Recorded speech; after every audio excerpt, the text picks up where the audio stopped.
Time waits for nobody.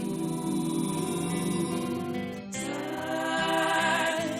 waits for nobody. We all must plan our hopes together, or we'll have no more future at all. Hola queridos amigos del canal de YouTube, de nuestros socios. Nos seguimos, como ustedes saben, con distintos tópicos en la RMP International School. Hoy tenemos un tema muy lindo, como están viendo ahí correr ahí abajo, aquí, el microscopio de campo oscuro.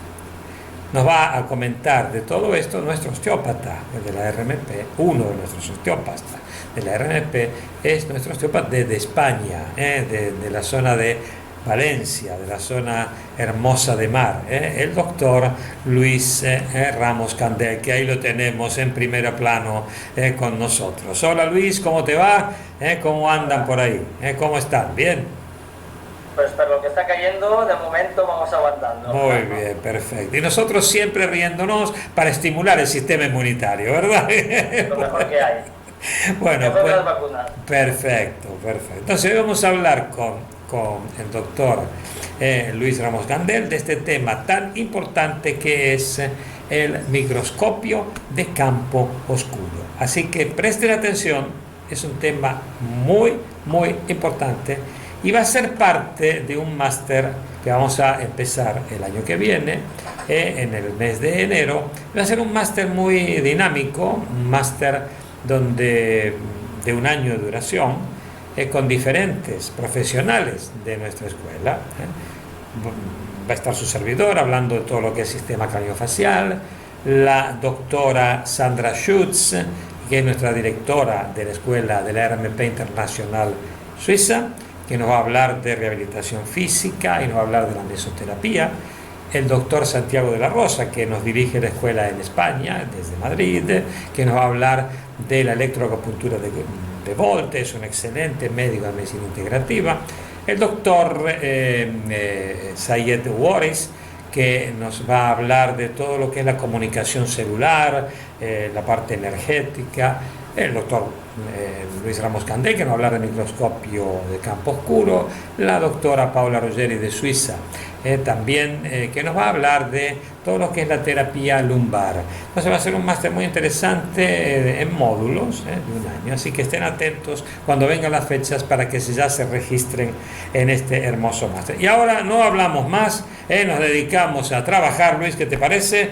Y vamos a empezar entonces, si te parece a ti, con la primera pregunta del día de hoy. Gracias a todos por estar aquí con nosotros y no se vayan al final, vamos a despedirnos con todos ustedes. Hasta dentro de poco.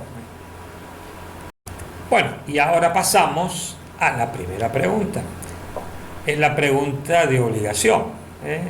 Luis, ¿qué es? Explícanos con tus palabras y someramente qué es el microscopio de campo electrónico.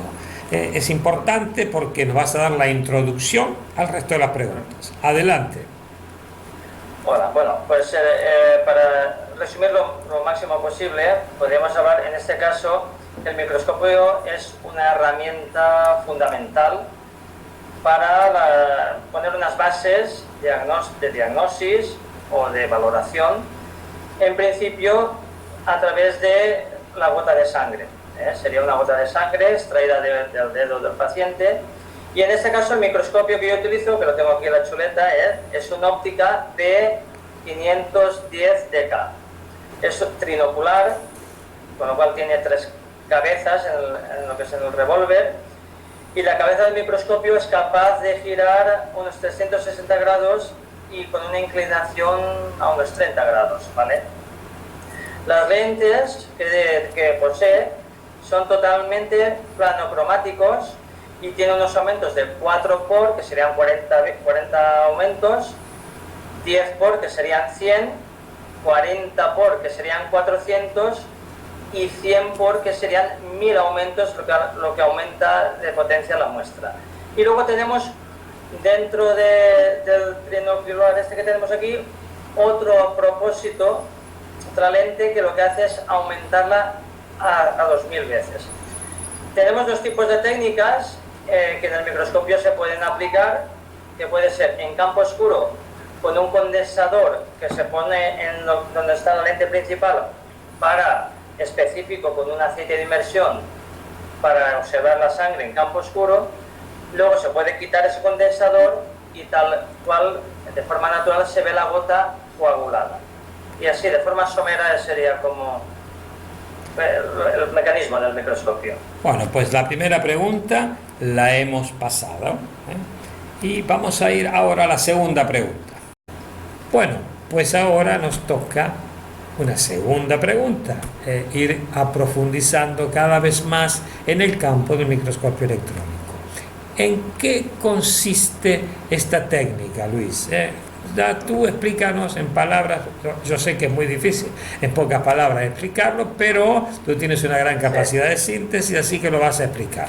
Adelante. Muy bien. Consiste básicamente en examinar una gota de sangre del dedo del paciente, puede ser el dedo meñique en principio, pero cualquier dedo. En los niños pequeños, en los bebés, del talón. Entonces, extraer una gota de sangre y observarla de forma tal cual, sin ningún tinte, ninguna manipulación, directamente en el portaobjetos, recogerla con el cubre, y lo que es placharla un poquitito para que se haga un lisado y observar a través del condensador y del aceite de inmersión, a través de la lente, observar todo un mundo maravilloso que se encuentra en la sangre a través del campo oscuro. Para que entiendan los que nos estén viendo, el ver el campo oscuro es como si nosotros abriéramos una ventana o una persiana, perdón, en una habitación oscura. Así a media vela que digo yo, se vería un haz de luz con las motas de polvo suspendidas en el aire. Es decir, veríamos un cuadro negro al fondo con figuritas blanquecinas, lo que es el perímetro iluminado, como los glóbulos rojos flotando. Vamos a ver también glóbulos blancos, parásitos, cristales de oxalato cálcico, cristales de ácido úrico, podemos ver también colesterol, bacterias, etc, etc. Luego tendríamos una segunda prueba, que esta se llama HLBO, que tiene su origen en sus 4 creadores: H de Heitan, L de Lagarde, que fueron los pioneros, B de Bradford, que le dio una amplitud más clínica a este tipo de análisis, y Oswald, que lo trasladó aquí a Europa, de América. Y esta es la gota seca, es decir, en la gota de campo oscuro es sangre fresca directamente vista en el microscopio, y nos está indicando el estado de salud del paciente en los últimos 3 meses, que es más o menos lo que dura un glóbulo rojo. Sin embargo, en el campo claro, lo que es la gota seca, que es la gota coagulada, se deja en el porta 6 muestras de la sangre del paciente, y vamos a ver por cortes de mayor a más profundidad cómo es el estado de salud del paciente, no de ahora, sino de incluso de hace tiempo. Lo que vamos a ver es la forma en que se coagula esa sangre. Vamos a ver los factores de coagulación, si se produce una serie de coagulación se llama masa de fibrina soluble, es decir, coagulación soluble, que lo que hace es que aparece, en vez de roja y granulada, como manchurrones blancos. Entonces esto nos indica que hay inflamación, y si encima dentro tiene como motitas de polvo de diferentes colores, nos está indicando que hay ROS, especies de oxígeno reactivo o radicales libres. Es decir, cuanto más rojita parece la sangre trabulada, mayor salud tiene el paciente. Perfecto. Segunda pregunta y seguimos avanzando, Luis. Adelante. Una pregunta importante, creo, Luis, de todo esto para nuestros escuchas es: ¿qué profesionales de la salud pueden utilizar esta técnica? Yo creo que es importante para que los integrantes, primero de todo los integrantes de nuestra escuela, y segundo, todo el público que nos escucha, sepa quién lo puede utilizar. Adelante, Luis. Una pregunta que celebro que me haga, profesor, porque efectivamente estamos de enhorabuena. Esta técnica se empezó a utilizar por mediación de algunos médicos, farmacéuticos y después ya naturópatas, pero bueno, se ha abierto un campo nuevo a través de la psiconeuroinmunoendocrinología que estamos ya tratando todos, porque ya un osteópata no se limita solamente a tratar las patologías osteomusculares, sino que detrás de estas patologías osteomusculares subyacen fallos organocelulares que pueden estar repercutiendo en una alteración, digamos, biomecánica. Entonces los osteópatas también se convierten en un arma bastante fundamental si queremos profundizar un poco más en el paciente. Los odontólogos, pues ¿por qué no? Podrían también tener un arma también para ver cuando tienen un campo más abierto de visión, para entender mejor la salud del paciente, porque por la boca empieza la salud. Podrían también los fisiatras, ¿verdad? Y cualquier profesional de la salud que se precie y que tenga una inquietud de intentar ahondar aún más en los conocimientos del cuerpo humano, profundizando en él. Pues entonces eso nos pone una amplia gama de profesionales que pueden utilizar esta técnica, y eso la hace una técnica aportada de todo el mundo. Pues vamos a seguir adelante con las preguntas. Otra pregunta, Luis. ¿Qué usos tiene esta técnica dentro de las ciencias de la salud? Adelante. Me alegro nuevamente de esta pregunta, profesor, porque es importante saber encuadrar en qué sitio se sitúa este tipo de técnica diagnóstica. Yo siempre digo que esta técnica diagnóstica es como si fuera, haciendo una alegoría a lo que es la medicina de salud pública, digamos que esto sería el médico de cabecera. Digamos que aquí vemos de forma soslayada un poco un plano general de la salud biológica del paciente, sin entrar en nombres específicos de enfermedades o patologías, sino que vemos ciertas tendencias del paciente que nos conducen a decir, bueno, pues a lo mejor hay una intolerancia alimenticia, pero no sabemos concretamente a qué. Hay algunas teorías de que puede ser al gluten, a la lactosa, hay ciertas pruebas que se han ido realizando empíricamente, se ha visto y se ha comprobado que es así, pero a otro tipo de alimentos no lo sabemos. Podemos ver carga de estrés, pero no sabemos a qué cantidad ni por qué se produce ese estrés, pero lo vemos y que está afectando al cuerpo. Podemos ver radicales libres, podemos ver estados inflamatorios, estados degenerativos, déficit de vitamina C, de grupo B, sobre todo la B9 y la B12, que son las que están, digamos, más relacionadas con las anemias, por ejemplo. Podríamos también estar viendo algún parásito intestinal, entonces ahí también sería ahondar más en el problema y derivar, que es por lo que hablaremos después, a otro profesional que indague sobre eso. Podemos ver también estados precancerosos o predegenerativos, estados de intoxicación, etcétera, etcétera. Hay una gran gama de alteraciones. Ahora, no podemos dar un nombre en concreto de la enfermedad. Otra cosa que se me ha olvidado, profesor, en gota seca es muy importante porque podemos ver la evolución del paciente desde que lo estamos tratando hasta que ha pasado un tiempo. Podemos ir viendo cómo evoluciona, si positivamente o negativamente, ya que este tipo de análisis lo creó Lagarde y después Heitan y sobre todo Bradford para ver sobre todo los pacientes oncológicos cómo evolucionaban.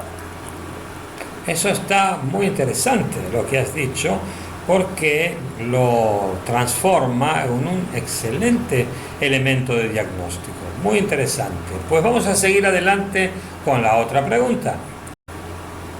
Y bueno, llegamos a la última pregunta. Y la última pregunta es, ¿con qué o cómo podemos nosotros complementar este estudio diagnóstico? ¿Con qué otros estudios médicos o de la ciencia de la salud podemos complementar? Adelante, Luis. Otra gran pregunta. De hecho, acuérdese cuando estábamos en Sevilla con la doctora Amparo, en su clínica, en su centro, que lo que hacíamos era, cuando veíamos alguna alteración en la gota de sangre que nos estaba diciendo que puede ser subjetivo de alguna otra patología, por ejemplo, los parásitos. Cuando yo veo parásitos en sangre, para corroborar que eso es cierto, tendríamos que mandar un análisis ortomolecular de heces.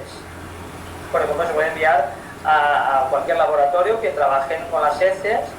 Cuando vemos, por ejemplo, intolerancias o hipersensibilidades alimenticias, para corroborar que efectivamente a cada cual ponerle una etiqueta a lo que yo le tengo, soy intolerante, pues tenemos que enviarlo a un análisis clínico específico para intolerancias, y ahí te van a decir cada cual a qué tienes tu intolerancia.